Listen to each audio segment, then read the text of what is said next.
मोदी सरकार में पेट्रोलियम और हाउसिंग एंड अर्बन डेवलपमेंट की बहुत ही जरूरी मंत्रालय संभाल रहे हरदीप सिंह पुरी जी, वरिष्ठ केंद्रीय मंत्री, इस वक्त रिपब्लिक भारत पर हमारे साथ जुड़ रहे हैं। हरदीप जी, बहुत बहुत स्वागत आपका रिपब्लिक भारत पर।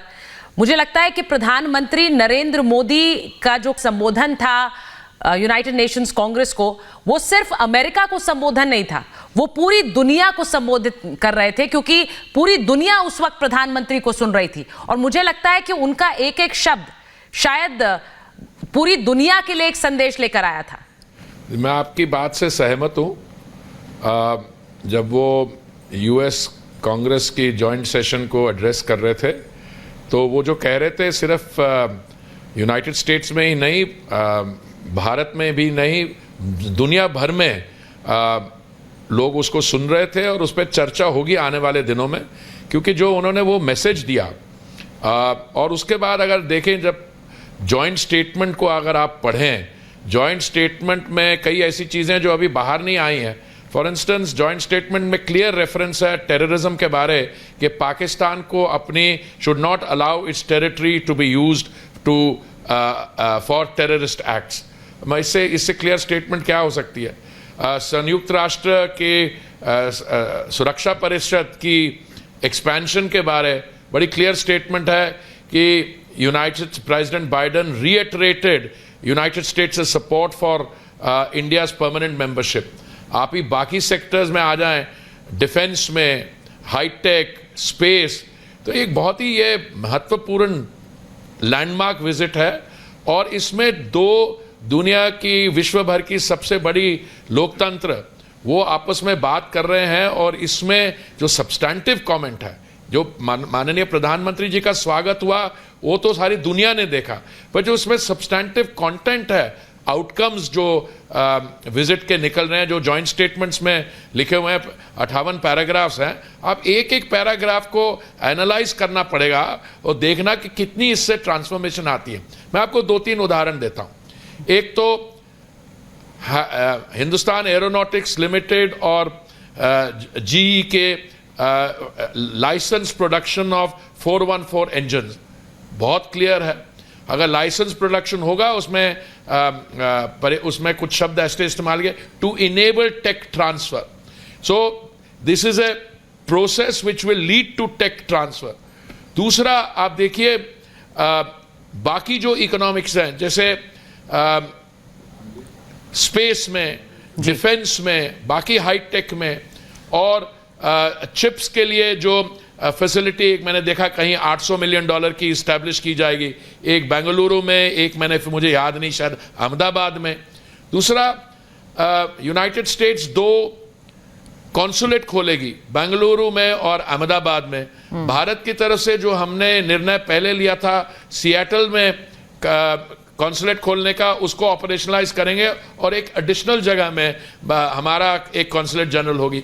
तो मैं समझता हूं कि मेरा तो जितना भी 40 साल का उस समय फॉरेन सर्विस में एक्सपीरियंस रहा है बायलैटरल और मल्टीलैटरल डिप्लोमेसी का, इसकी मैसेजिंग इस विजिट की बहुत ही विशेष और वन ऑफ ए काइंड है। सब रीजनली, जैसे मैंने बताया, जो टेररिज्म पे फॉर्मुलेशंस हैं जो पाकिस्तान पे डायरेक्टेड हैं, रीजनल इंडो पैसिफिक में जो डेमोक्रेसी से फ्लो करती इंटरनेशनल प्रोसेसेस हैं, रूल ऑफ लॉ, ये सारी references are not completely neutral. इनका मायना है। और जब आप पढ़ेंगे इसको और हमारे एनालिस्ट इनको एनालाइज करेंगे, तो बड़े स्ट्रॉन्ग मैसेजेस है बाकी देशों के की तरफ भी। हरदीप जी, आपका एक बहुत बड़ा वास्ट अनुभव रहा है डिप्लोमेसी का, और इसीलिए मैं कह रही हूं कि जब अमेरिका का एक स्टैंड था कि अगर आप हमारे साथ नहीं हैं तो हमारे खिलाफ हैं, भारत के संदर्भ में अमेरिका ने वो स्टैंड बदला है। देखिए, मुझे नहीं पता उन्होंने कभी ये स्टैंड लिया। रिलेशन किसी दो देशों के बीच में और इम्पोर्टेंट डेमोक्रेसीज के बेसिस जो होती हैं, में ऐसे नहीं होता है। अब दोनों तरफ बायलैटरली कंट्रीब्यूट करते हैं, और ये जो रिलेशनशिप है, ये जब से शुरू हुई है, आज एक ये डिफाइनिंग रिलेशनशिप है नए वर्ल्ड ऑर्डर के लिए, इसलिए मैं समझता हूं कि जितनी भारत को अमेरिका की जरूरत है, अमेरिका को भी भारत की जरूरत है। So it's a very important defining relationship. बिल्कुल। और अब प्रधानमंत्री ने जब ये बात कही कि वो पिछली बार आए थे तो 10वीं अर्थव्यवस्था थी और किस तरह से 5वीं और अब बहुत जल्द तीसरी सबसे बड़ी अर्थव्यवस्था बनने वाले हैं, तो उस हॉल में तालियों की गड़गड़ाहट थी। आपको लगता है ये इंडियन जर्नी है जिसका प्रधानमंत्री जिक्र कर रहे थे और वो जो तालियां बज रही थी वो भारत के लिए बज रही थी? देखिए, 2016 में जब प्रधानमंत्री जी गए थे, उन्होंने इसी गैदरिंग को एड्रेस किया था। सही माने में उस समय हम विश्व भर में 10वें स्थान पे थी हमारी अर्थव्यवस्था, अब 5वें स्थान पे है। पर इससे ज्यादा जो जरूरी बात है कि आने वाले कुछ ही समय में, और प्रधानमंत्री जी ने कहा soon we will be the third largest economy। और थर्ड लार्जेस्ट इकोनॉमी और लार्जेस्ट इकोनॉमी का इकोनॉमिक इंटरैक्शन के अलावा ये दोनों डेमोक्रेसीज हैं। तो इसकी जो मैसेजिंग होती है और ये जो निर्णय लिए गए हैं, जो जॉइंट स्टेटमेंट में एम्बॉडीड हैं, या 58 पैराग्राफ्स हैं, जब वो उसकी एनालिसिस होगी तो और भी जानकारी मिलेगी सबको कि कितनी महत्वपूर्ण बायलैटरल विजिट थी। हरदीप जी, मैं इसलिए पूछूंगी क्योंकि प्रधानमंत्री नरेंद्र मोदी का जो एक ऑरा है, जब वो अमेरिका में गए और जिस तरह से हर जगह उन्हें देखने के लिए, उन्हें सुनने के लिए लोग पहुंच रहे थे, सही मायने में ये तस्वीर है ग्लोबल लीडर की, हरदीप जी? क्योंकि उसमें सेनेटर्स भी थे, उसमें कांग्रेसमैन भी थे, सिर्फ भारतवंशी नहीं। जी देखिए, ग्लोबल लीडर की जो पोजीशन है उसके तो कोई डाउट ही नहीं है। इस समय आप ग्लोबल सब लीडर्स की पॉपुलैरिटी रेटिंग देखें तो माने प्रधानमंत्री जी बाकियों से कई नॉचेस हायर हैं।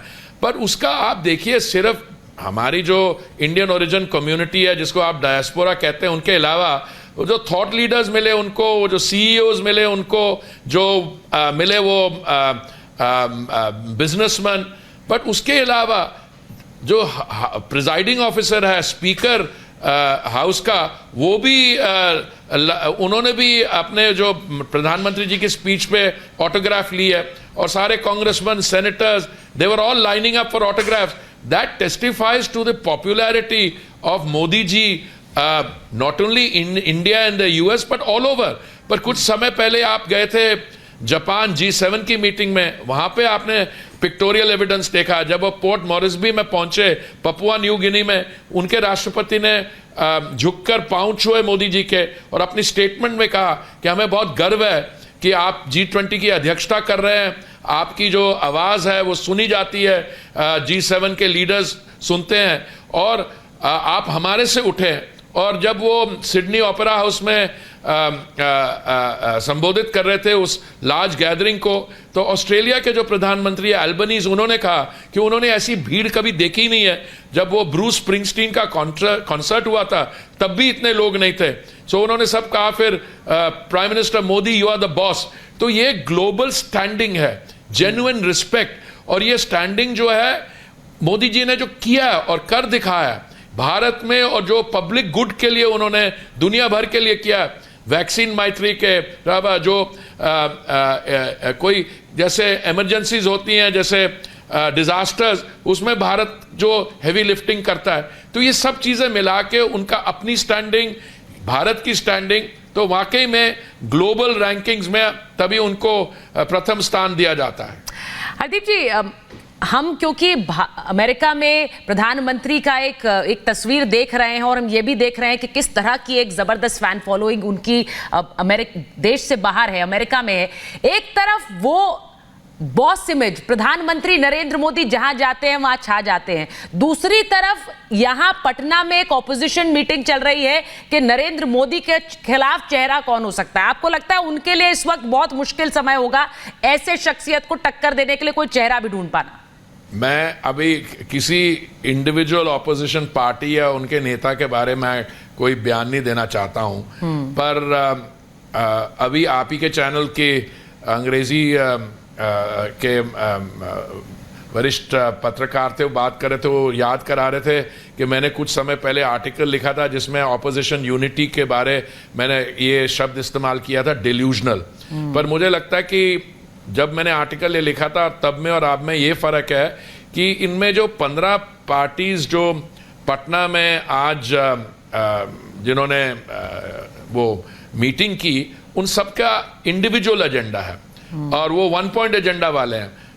जो एक उत्तर प्रदेश के लीडर हैं वो कहते हैं कि जो पार्टी अपने राज्य में स्ट्रांग हो सबको उसको सपोर्ट करना चाहिए। तो मतलब ममता जी चाहती हैं कि पूरा सपोर्ट वेस्ट बंगाल में उनको हो, अखिलेश जी को सपोर्ट उत्तर प्रदेश में हो, वो हमारे जो मुख्यमंत्री हैं दिल्ली के वो चाहते हैं, कांग्रेस को चेतावनी दे रहे हैं कि मेरी ऑर्डिनेंस पे मुझे सपोर्ट को, नहीं तो मैं विड्रॉ करता हूं।